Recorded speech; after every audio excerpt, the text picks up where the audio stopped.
Hey friends, if you wish to fix your devices offline, try a different sign-in method on Windows 11, then please watch this video. I will guide you through the process.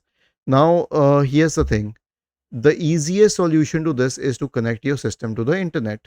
If you do not have access to the internet from that specific account, try to log in using a different account.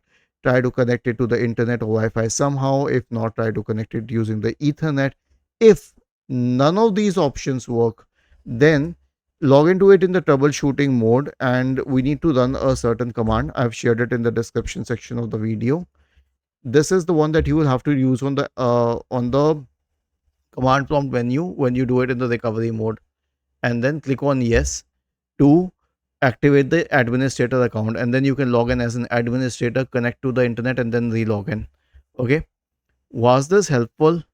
If yes, then please subscribe to the channel. If not, then let us know in the comment section of the video on how we could help you further. Thank you for watching this video and have a nice day.